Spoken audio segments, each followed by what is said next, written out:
حاکم تنها دارایی پیرمرد را از او گرفت.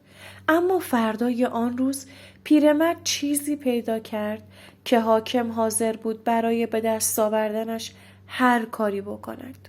سالها پیش در روستایی کوچک میان کوههای بلند و جنگلی انبوه پیرمردی زندگی می‌کرد به نام یوسف. یوسف 70 ساله بود. خانه‌اش کوچک بود. آنقدر کوچک که در زمستان وقتی باد از شکاف دیوارهای کاهگلی وارد می‌شد، پیرمرد مجبور می‌شد تمام شب کنار اجاق خاموش بنشیند تا از سرما نلرزد. اما با تمام فقرش یک چیز داشت که برایش از هر ثروتی با ارزش‌تر بود. تبر قدیمی پدرش. دسته تبر بارها تعمیر شده بود.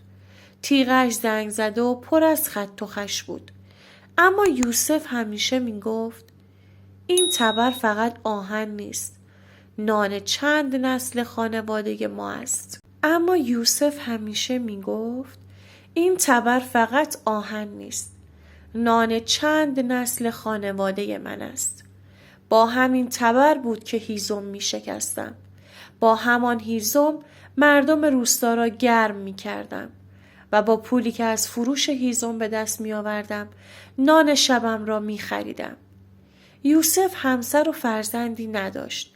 تمام خانواده‌اش سالها پیش از دنیا رفته بودند. تنها زندگی می کرد و تنها نان می خورد. اما هیچ وقت از کسی چیزی طلب نمی کرد. تا اینکه آن سال اوضاع روستا تغییر کرد. باران نیامد. چشمه روستا کم کم خشک شد. زمین‌ها ترک برداشتند. گندم‌ها قبل از رسیدن به خوشه زرد شدند. مردم هر روز نگرانتر می‌شدند. اما در بالای تپه حاکمی زندگی می‌کرد به نام کامران. مردی ثروتمند و سنگدل که انبارهایش پر از غله بود. او به جای کمک به مردم قیمت گندم را چند برابر کرد. هر کس پول نداشت باید گرسنه می‌ماند. یک روز یوسف برای بریدن چند درخت خشک به حاشیه جنگل رفت. هنوز اولین ضربه تبر را به تنه درخت نزده بود که صدای اسب‌هایی از پشت سرش شنید. 3 سرباز از میان درختان بیرون آمدند. سرباز جلوتر گفت هیزم شکن، تبر را زمین بگذار. یوسف برگشت. برای چه؟ سرباز گفت طبق فرمان حاکم قطع هر درخت از این جنگل ممنوع است. یوسف با تعجب به درخت خشک روبرویش نگاه کرد. این درخت که خشک شده. سرباز شانه بالا انداخت. فرمان است. یوسف گفت اگر هیزم نبرم امشب چه بخورم؟ سرباز لبخند سردی زد. این دیگر مشکل حاکم نیست. و قبل از اینکه یوسف چیزی بگوید سرباز تبر را از دستش کشید. پیرمرد جلو رفت. آن را پس بده. سرباز گفت این تبر ضبط شده. یوسف با صدایی لرزان پرسید به چه جرمی؟ سرباز جواب داد به جرم سرپیچی از فرمان حاکم. و 3 سرباز دور شدند. یوسف همانجا ایستاده بود. دستهایش خالی بود. برای نخستین بار در عمرش واقعا نمیدانست فردا چگونه زنده خواهد ماند. آن شب یوسف حتی به خانه نرفت. از روستا فاصله گرفت و به سمت جنگل راه افتاد. نه برای هیزم و نه برای شکار. فقط میخواست جایی برود که کسی او را نبیند. در جیبش تنها 1 تکه نان داشت. آخرین غذایی که برای شام کنار گذاشته بود. هوا تاریک شده بود که ناگهان صدای ناله‌ای شنید. یوسف ایستاد. چند قدم جلوتر پیرزنی کنار سنگی نشسته بود. لباسهایش کهنه و پاره بود. موهایش کاملا سفید شده بود و از شدت ضعف حتی توان ایستادن نداشت. یوسف نزدیک شد. مادر، اینجا چه می‌کنی؟ پیرزن با صدایی ضعیف گفت گم شده‌ام. چند ساعت است که چیزی نخوردم. یوسف به جیبش نگاه کرد. تکه نان هنوز آنجا بود. آخرین غذایش. دستش را داخل جیب برد، برای چند لحظه سکوت کرد. خودش هم گرسنه بود. اما نان را بیرون آورد و به 2 قسمت تقسیم کرد. نیمی از آن را به پیرزن داد. پیرزن گفت: تو خودت گرسنه نیستی؟ یوسف لبخند زد: هستم. پس چرا نان را به من دادی؟ یوسف گفت: چون اگر من امشب گرسنه بخوابم فقط 1 نفر گرسنه است، اما اگر تو چیزی نخوری شاید صبح را نبینی. پیرزن به او خیره شد. بعد آرام لبخند زد. لبخندی عجیب. یوسف؟ پیرمرد خشکش زد. اسم مرا از کجا می‌دانی؟ پیرزن چیزی نگفت. فقط نان را خورد. بعد از جا بلند شد. با دست به سمت بخش تاریک جنگل اشاره کرد و گفت: سالهاست کسی با نیت پاک وارد آن قسمت جنگل نشده. یوسف پرسید: کدام قسمت؟ پیرزن گفت: جایی که 3 درخت بلوط کنار هم ایستادند. یوسف به تاریکی نگاه کرد. آن طرف جنگل؟ پیرزن سر تکان داد. اگر فردا صبح هنوز به آنجا نرفته ای، برو. یوسف پرسید: برای چه؟ پیرزن جواب داد: چون چیزی آنجا منتظر توست. یوسف دوباره نگاهش کرد. اما پیرزن دیگر آنجا نبود. یوسف با تعجب اطرافش را نگاه کرد. صدای قدمی نمی آمد.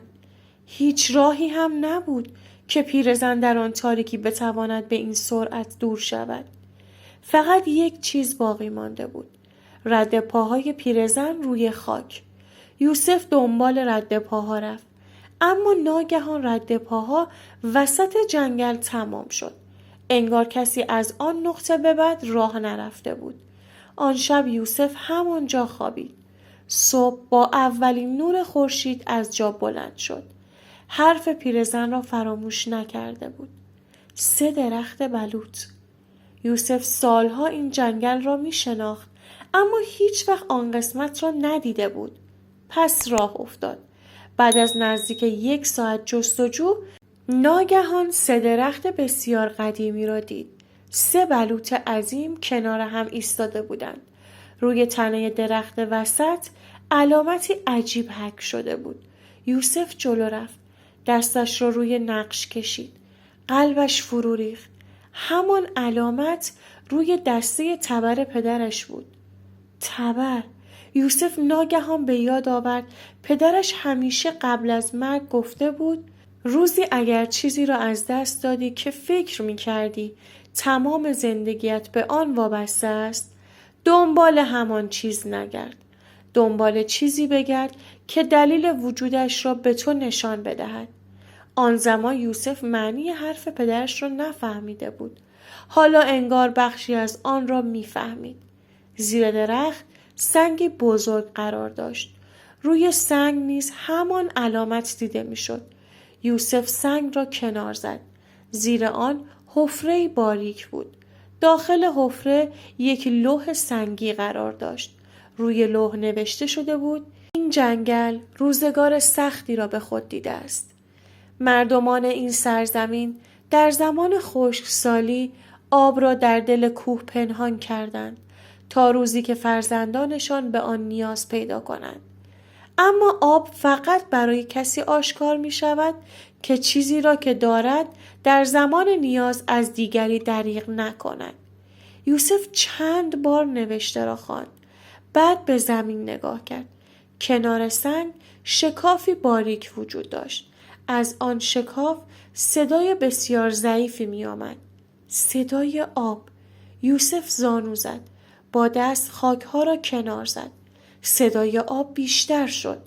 چند ساعت تلاش کرد تا اینکه ناگهان خاک فرو ریخت. آب زلالی از دل زمین بیرون زد. یوسف باورش نمیشد. چشمه پنهان در دل جنگل. اما هنوز نمیدانست چگونه میتواند آن را به روستا برساند. در همان لحظه چشمش به دیواره سنگی افتاد. روی آن نقشه قدیمی حک شده بود. نقشه مسیر آب را نشان میداد. آب از دل کوه بیرون می آمد و به سمت روستا می رفت. اما مسیر اصلی سالها پیش با سنگهای بزرگ بسته شده بود. یوسف فهمید این چشمه می توانست روستا را نجات دهد. اما برای باز کردن مسیر به ابزار نیاز داشت و تنها ابزاری که داشت همان تبری بود که حاکم از او گرفته بود. یوسف با عجله به روستا برگشت. مردم دور چاه خشک جمع شده بودند. یوسف فریاد زد: من آب پیدا کردم. هیچ کس باور نمی کرد. یکی گفت: یوسف، از گرسنگی خیالاتی شده ای؟ دیگری گفت: آب کجاست؟ یوسف گفت: در دل جنگل. مردم خندیدند. اما پیرمرد دست از اصرار بر نداشت. بالاخره چند نفر همراهش رفتند. وقتی صدای آب را شنیدند همه ساکت شدند. اما مشکل هنوز باقی مانده بود. برای باز کردن مسیر آب باید تخت سنگ‌های قدیمی کنار زده می‌شد. یکی از اهالی گفت: ابزار لازم داریم. یوسف سرش را پایین انداخت. تبر من دست حاکم است. همه سکوت کردند. مردم به سمت قصر حاکم رفتند. کامران حاکم روستا وقتی ماجرا را شنید خندید. یک پیرمرد میگوید در جنگل آب پیدا کرده. یوسف گفت: اگر باور نمی کنی خودت بیا و ببین. حاکم همراه سربازانش به جنگل رفت. وقتی چشمه را دید صورتش تغییر کرد. آب واقعا از دل زمین می جوشید. اما به جای خوشحالی گفت: این آب متعلق به من است. یوسف گفت: چطور؟ حاکم جواب داد: چون جنگل در قلمرو من است. مردم خشمگین شدند. حاکم دستور داد کسی به آب دست نزند.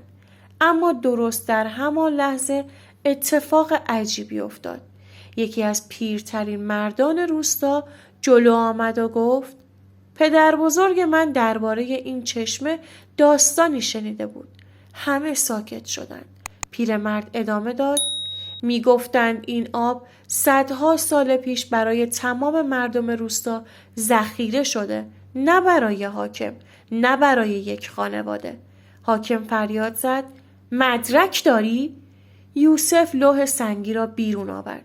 روی آن نوشته شده بود که آب باید در زمان قحطی میان مردم تقسیم شود. حاکم خشمگین شد. این سنگ ارزشی ندارد.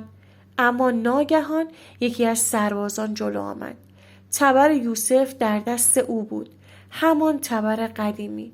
سرباز گفت: قربان، این تبر را از پیرمرد گرفته بودیم. یوسف به تبر نگاه کرد. روی دسته آن همان علامت باستانی حک شده بود. پیرترین مرد روستا با دیدن نقش رنگش پرید. این نشان خاندان نگهبانان چشمه است. همه به یوسف نگاه کردند. پدر یوسف نسل به نسل نگهبان این راز بوده است.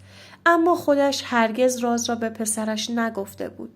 چون قسم خورده بود تنها زمانی این راز را آشکار کند که کسی واقعاً به آن نیاز داشته باشد. و حالا آن روز فرا رسیده بود.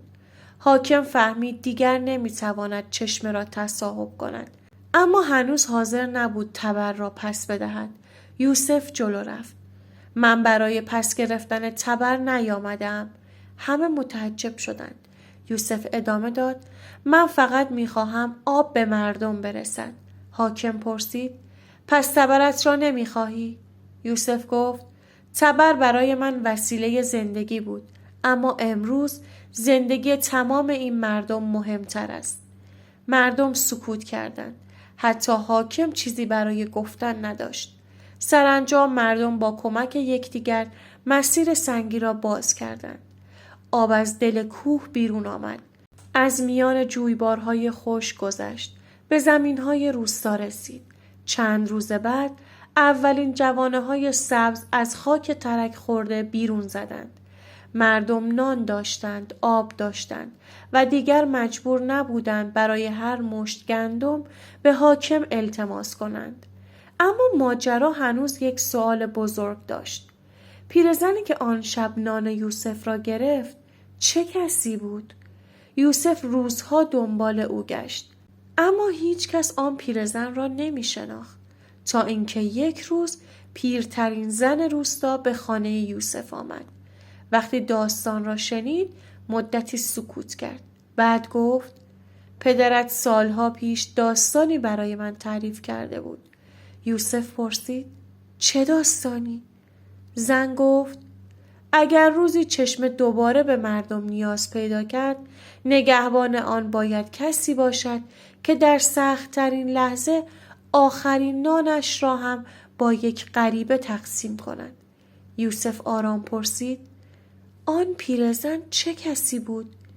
زن به چشمانش نگاه کرد و گفت مادر بزرگ من سالها پیش در همین جنگل مرده بود.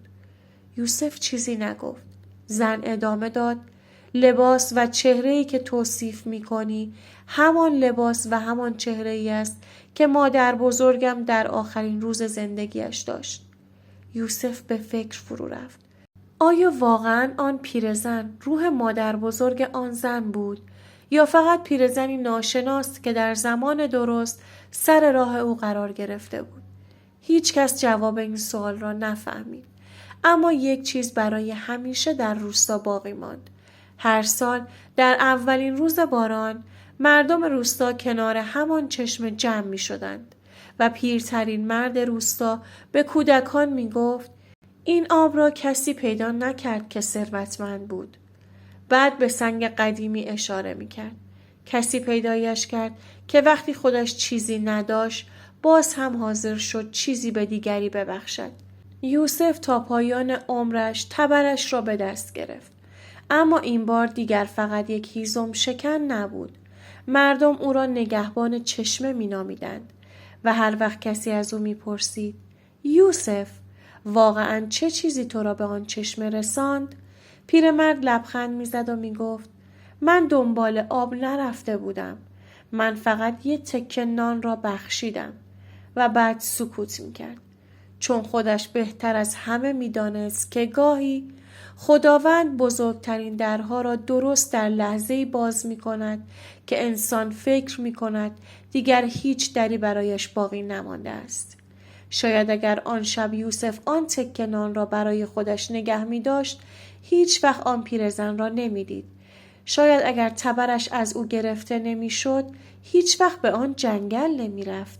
و شاید اگر تمام دارایی‌اش را از دست نمی‌داد هیچ وقت نمی‌فهمید که ارزش واقعی یک انسان به چیزهایی نیست که در دست دارد بلکه به چیزی است که در سخت‌ترین لحظه حاضر است ببخشد.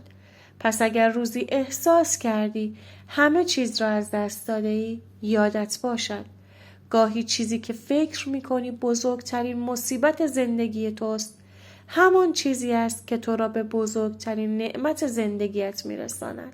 حالا شما بگید اگه جای یوسف بودید در آن شرایط آخرین تکه نانتان را به یک غریبه میدادید؟ ممنون میشم که نظراتتون رو توی کامنت ها برام بنویسید. لطفاً وارد کانالمون بشید و ما رو دنبال کنید و این داستان رو برای کسانی که دوستشون دارید بفرستید. شاید همین قصه حرفی داشته باشه که امروز به اون نیاز داشته باشه.